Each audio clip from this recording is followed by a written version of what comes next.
Picture this. It is 6 p.m. on a Friday.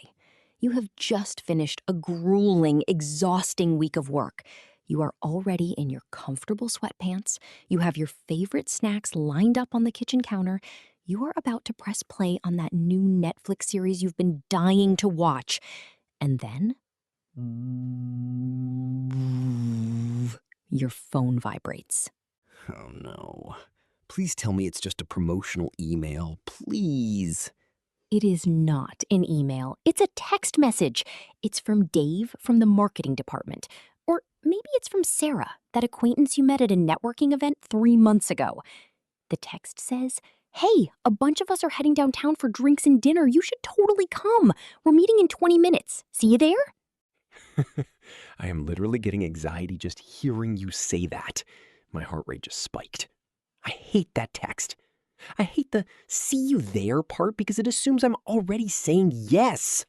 Exactly. So you are sitting on your couch. You are exhausted. Your social battery is completely at 0%. You desperately, passionately just want to stay home, scroll on your phone in peace, and recharge your energy. So what do? What do you text back? Well, I'll tell you exactly what I do. First, I panic. Then I stare at the glowing screen for about 10 minutes, completely paralyzed. I start typing out an excuse. I type, "I am sick." But then I delete it because what if Dave sees me at the grocery store tomorrow? Then I type, "I am busy working." But I delete that because it's Friday night. So finally, after sweating through my shirt, I just surrender. I text back, "Yes, sure, sounds fun, see you there."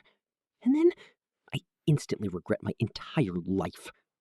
I have to take off my comfortable sweatpants, put on real pants, and drag myself out into the cold. Why do we do this to ourselves? Why do we sacrifice our own peace of mind for a dinner we don't even want to attend? Because saying no in English feels so incredibly aggressive. In my native language, I know how to navigate it. But in English, I feel like if I type, "I can't come," I am basically screaming at them.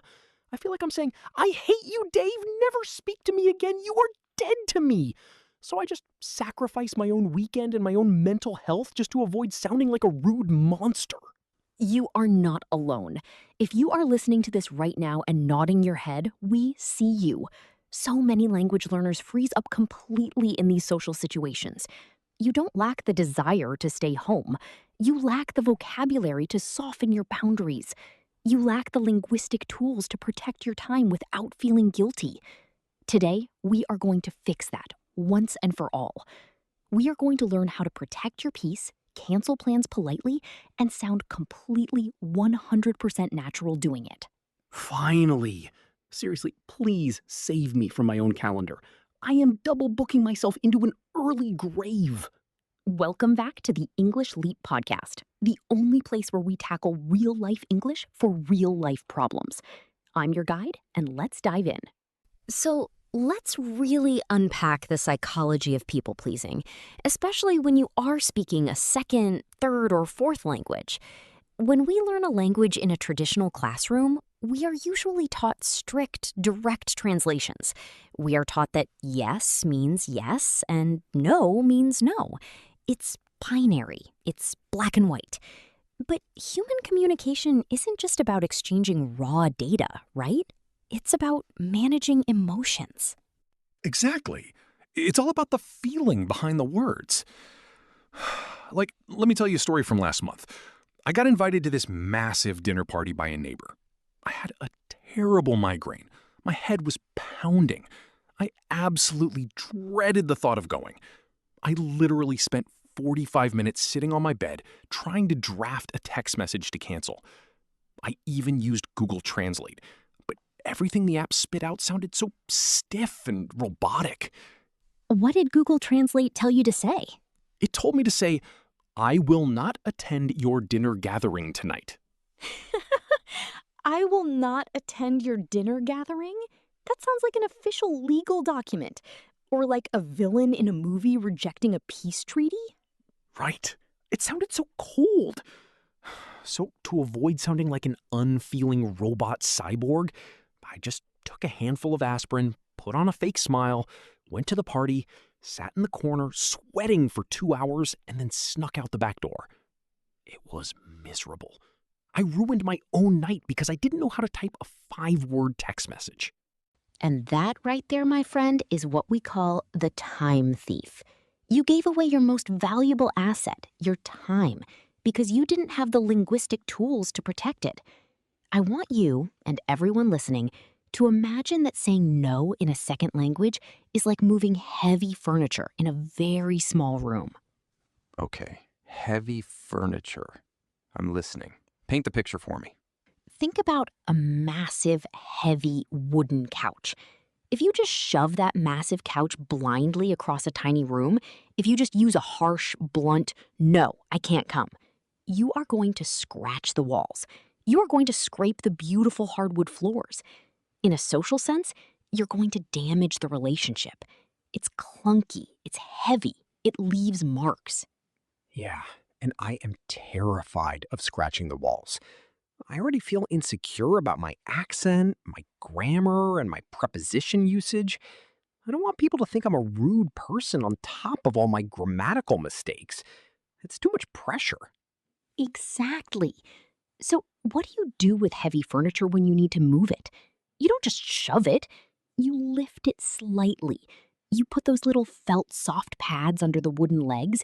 You maneuver it gently. You pivot around the corners.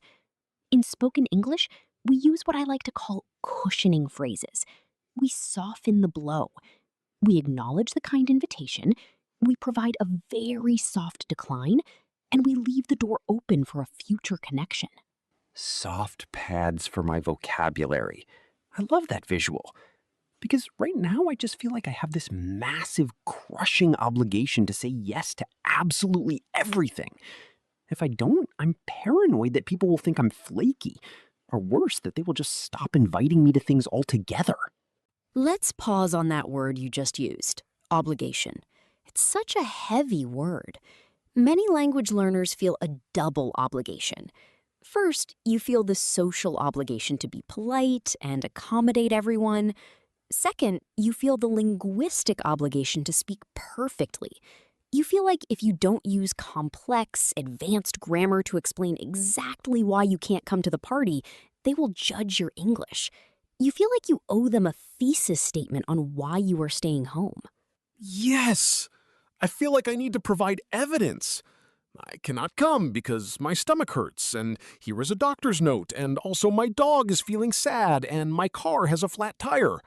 I over-explain everything because I feel guilty. But here is the secret. Native speakers do not usually give long, complex reasons when they cancel casual plans.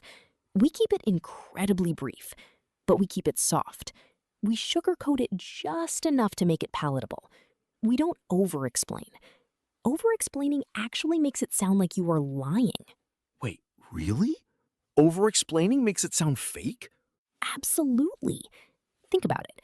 If someone texts you, "I can't come because I have a headache, and also I need to wash my hair, and my cousin is calling me on Skype," don't you immediately think, they are definitely lying to me?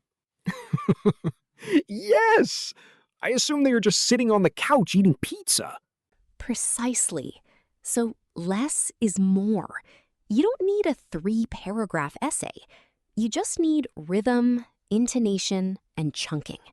Native speakers use set chunks of language to handle these inevitable, socially awkward moments. Once you memorize these specific chunks, you never have to panic translate in your head again.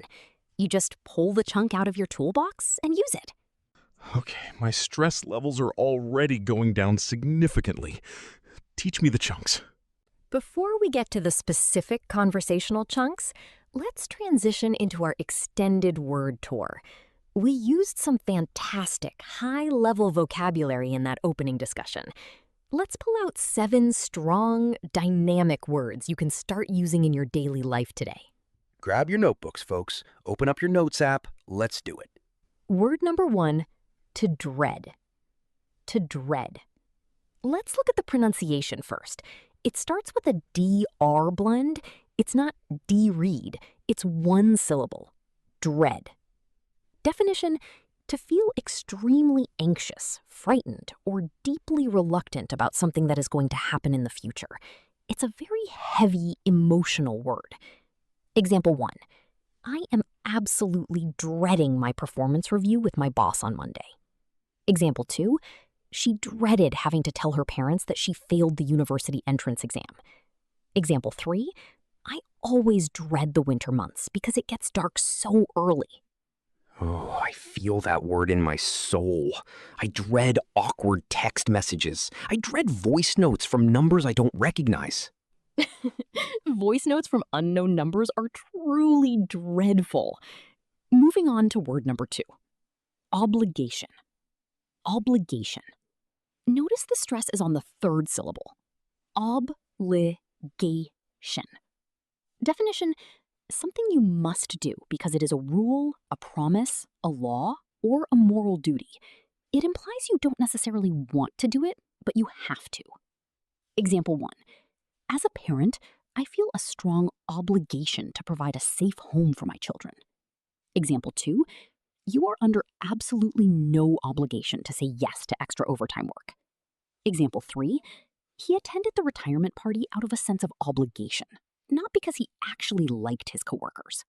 That second example is going to be my new daily affirmation. I am under no obligation to do extra work. I love it.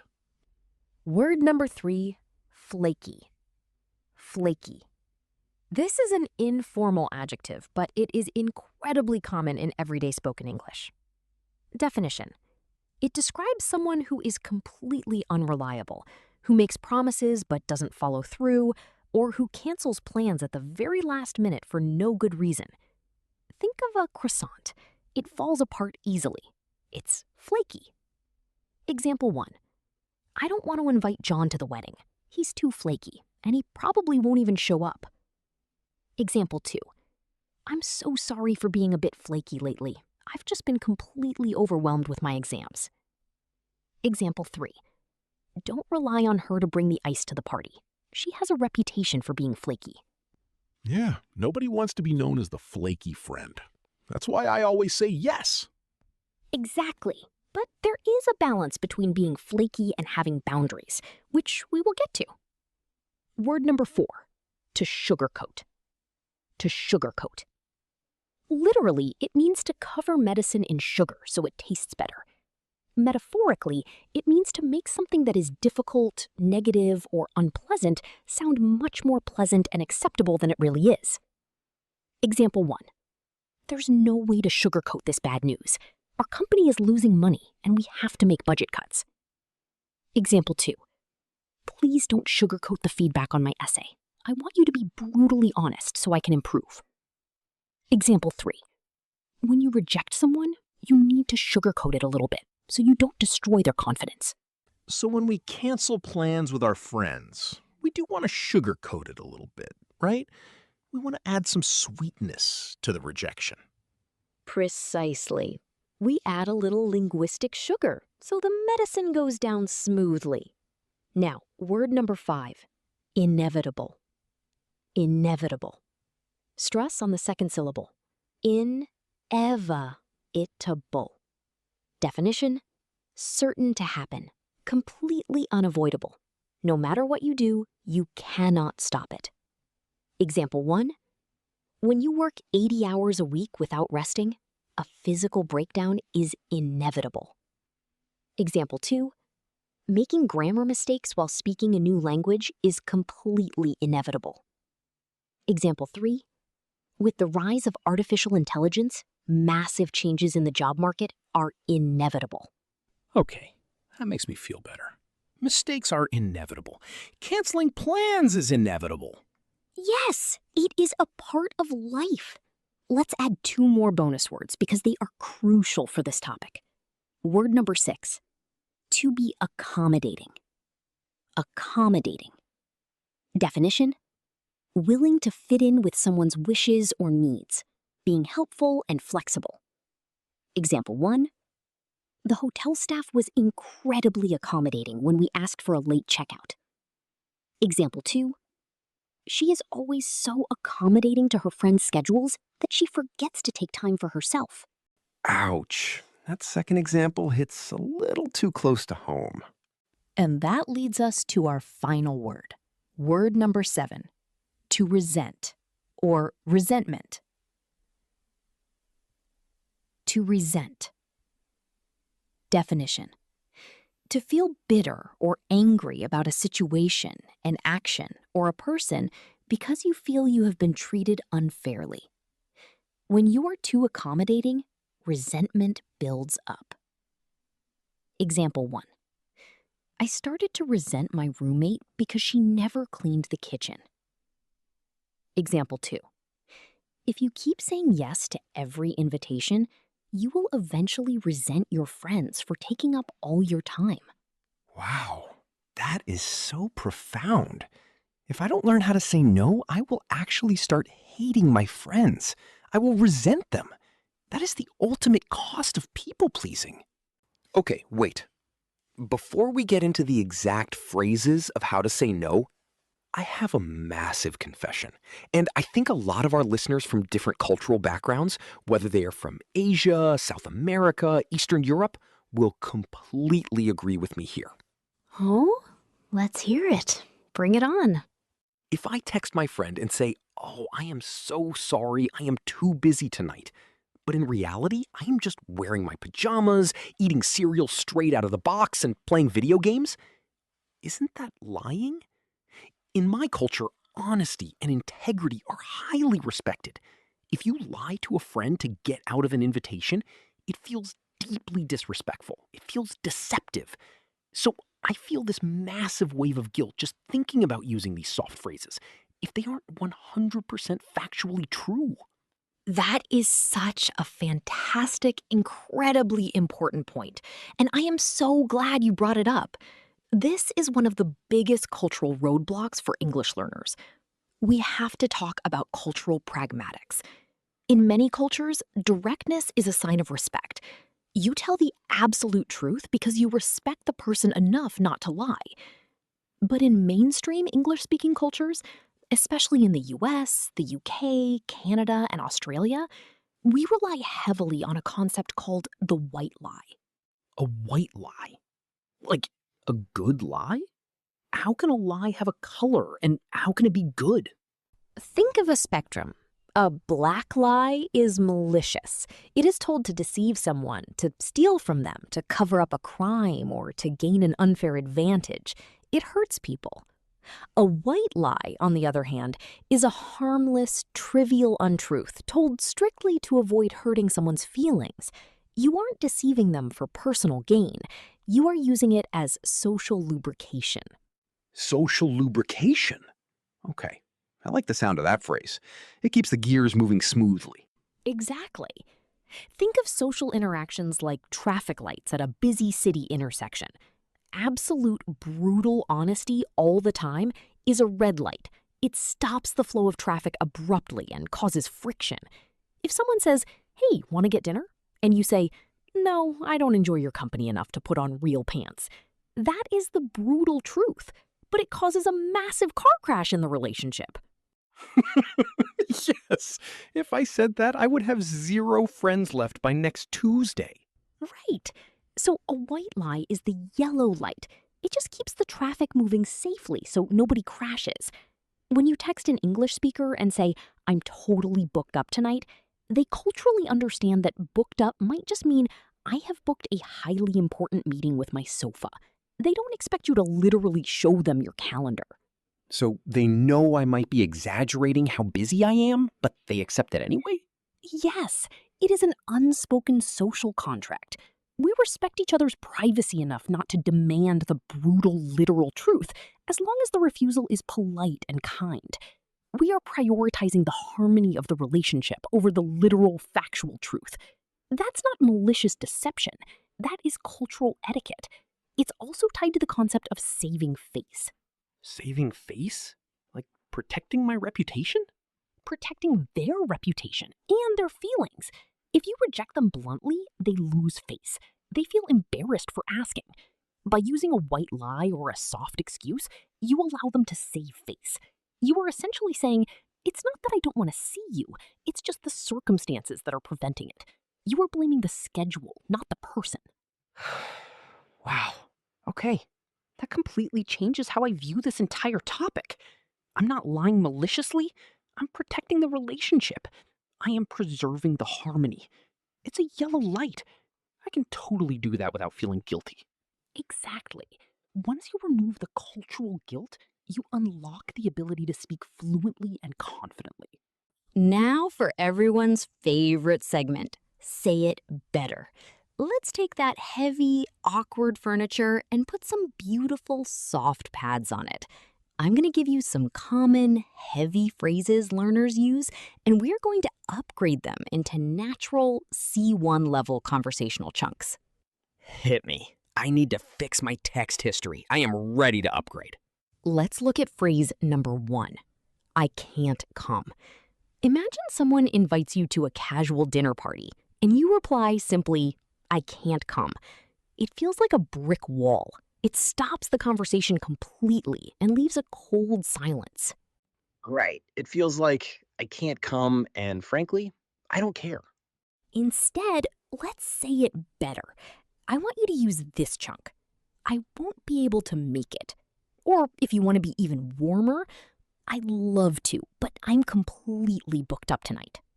Why this works? I won't be able to make it is a native level chunk that completely removes the aggressive sound of I can't. It shifts the focus. And adding the phrase I'd love to, but acts as the ultimate cushion. It shows you value the person and the invitation, but your schedule is the villain, not you. Let's do a mini role play. You invite me. Okay. Hey, we're getting tacos after work. Want to come? Oh man, I'd love to, but I'm completely booked up tonight. Have an extra taco for me. Perfect. 10 out of 10. You sound like a native speaker. Booked up makes you sound responsible. Let's move to phrase number 2. I don't want to go out today. Oh, that's a dangerous one. You say that, and your friends will immediately interrogate you. Why? What's wrong? Are you depressed? Are you mad at us? Right. It invites too many questions. So, to protect your peace without causing drama, let's say it better. Use this chunk. I think I'm going to sit this one out. Or if it's the weekend, I'm keeping a low profile this weekend. Why this works? Sitting this one out is a brilliant idiom derived from sports. It means the game is happening, but you are choosing to stay on the bench to rest your muscles.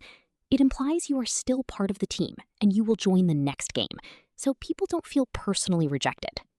I think I'm gonna sit this one out. That flows so nicely. It's punchy, and keeping a low profile makes me sound mysterious, like a celebrity hiding from the paparazzi. Exactly. You're an international spy taking a weekend off. Let's tackle phrase number 3. I am very busy. Saying I am busy as a standalone sentence can sometimes accidentally imply my time is more important than yours. Oof. Yeah, I've felt a little insulted when people text that to me. It feels very dismissive. So let's say it better. My plate is a little too full right now. Or I'm stretched a bit thin at the moment. Why this works? Both of these idioms use physical metaphors that invoke sympathy. If your plate is full of food, you are physically struggling to carry it all without dropping it. If something is stretched thin, it's about to snap. It creates immediate empathy. The person inviting you suddenly feels compassion for your stress, rather than feeling rejected. Wow. My plate is a little too full? That literally changes the entire dynamic of the conversation. It's vulnerable but highly professional. I could use that with my boss. You absolutely can use it with a boss. If your boss asks you to take on a new project, you can say, I would love to help, but my plate is completely full with the Q3 reports. Which priority would you like me to shift? It's incredibly professional. That is pure gold. Write that down, listeners. Let's do phrase number 4. Now, this one isn't about canceling plans, but it is deeply related to the psychology of people-pleasing and confidence. It is the number one apology my students make during conversation practice. Sorry for my bad English. The classic. The anthem of the language learner. I used to say this 3 times a day. I would start every sentence with it. When you say, sorry for my bad English, you instantly put yourself in a lower, subservient position. You are practically begging the listener to focus on your grammatical mistakes instead of your brilliant ideas. Let's say it better. Stop apologizing and say, bear with me. I'm just gathering my thoughts. Or if you make a mistake, let me rephrase that. Why this works? Bear with me is a beautiful, advanced phrase that means, please be patient with me. You are asking for grace, but you are doing it with confidence, not shame.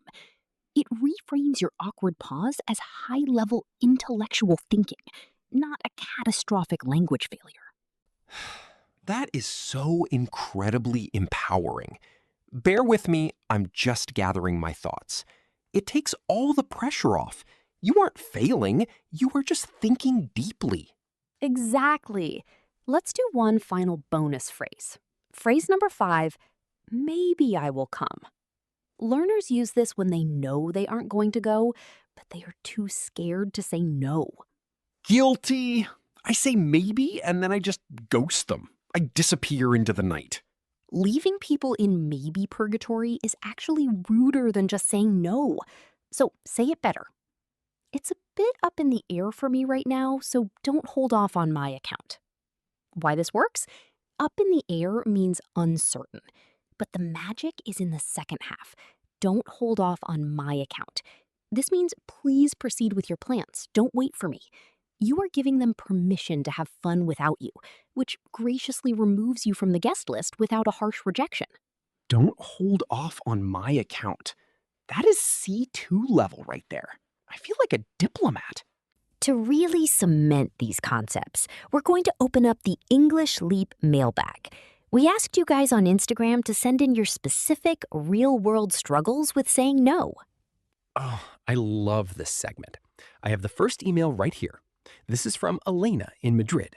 She writes, "Hi guys, I love the podcast. I have a major problem with a coworker. She constantly asks me to cover her shifts or do small tasks for her. Because my English isn't perfect, I feel intimidated by her fast talking, so I just agree to everything. Now I am doing 2 jobs for 1 salary. How do I politely tell her to stop taking advantage of me without starting an office war?" Elena, thank you so much for this. This is a classic boundary issue, disguised as a language issue. Elena feels intimidated by the speed of native speech, which causes the freeze response, which leads to people-pleasing. So what should Elena say when her coworker ambushes her at the coffee machine? The key here is the delay tactic. When you are put on the spot, your brain panics. You need to buy time. Elena should use this chunk. Let me check my schedule and get back to you. This phrase is an absolute lifesaver. It stops the immediate pressure. It gives you space to breathe, go back to your desk, and craft a polite refusal. That's genius. And then once she is safely at her desk, what does she say to decline the work? She can use our plate metaphor. She can message the coworker and say, "Hey, regarding that task, my plate is completely full with my own deadlines this week, so I won't be able to take that on. Good luck with it." Firm, polite, and unarguable. You cannot argue with a full plate. Elena, you are going to be unstoppable on Monday. Okay, email number 2. This is from Kenji in Tokyo. He writes, "I have a group of English-speaking friends who love to go out drinking until 2 a.m. I am trying to focus on my health and wake up early. How do I say no to the late-night invitations without them thinking I am boring or judging their lifestyle?" What a great question. When you are changing your habits, people often feel threatened. The trick here is to make the refusal entirely about your internal goals, not about their activities. Kenji needs to use the phrase, "I'm trying to make a habit of." Oh, I like that. How does he finish it? He could say, Guys, I would love to see you, but I'm trying to make a habit of waking up at 6 a.m. for the gym. I'm going to sit this one out, but let's grab lunch next week. Notice the formula there? Step 1, the cushion. I'd love to. Step 2, the personal reason, trying to make a habit. Step 3, the boundary. Sit this one out. Step 4, the We have covered so much ground today, from the psychology of the white lie to moving heavy conversational furniture to mastering advanced vocabulary chunks like booked up and stretched thin. But as you know, language is not a passive sport. It is not just about listening to a podcast while doing the dishes. It is about execution. That's right. It is time for your micro action. If you listen to this podcast and do nothing, you will still panic the next time Dave texts you. We have to build the muscle memory right now. Your homework today is highly specific, and it will only take you 45 seconds. Get your thumbs ready. Open the comment section of this video right now. Don't scroll to another video. Do this first. I want you to imagine I just invited you to a huge, exhausting 3-hour networking event this Saturday. I want you to write one polite cancellation message in the comments below. Start your sentence with the ultimate cushion. I'd love to, but... And then finish the sentence using one of the advanced chunks we learned today. Tell me your plate is full, tell me you are sitting this one out, or tell me you are booked up. Be selfish with your time, but be incredibly polite with your words. Do it in the comments right now. I am going to be reading them and giving hearts to the best ones. Remember, language is a tool to connect with other humans, and sometimes creating a healthy connection means knowing how to set a healthy boundary. You don't have to be grammatically perfect. Your accent is beautiful. It is a sign of your bravery and your global mindset. Every single time you speak up, even when it feels scary, even when it's imperfect, you are building a bridge. Stop apologizing for your English. Start gathering your thoughts. You guys have got this. My social calendar is officially empty for the weekend, and I feel amazing. Focus on the connection, not the perfection. Keep leaping forward one chunk at a time. We'll see you in the next episode. Bye for now. See ya.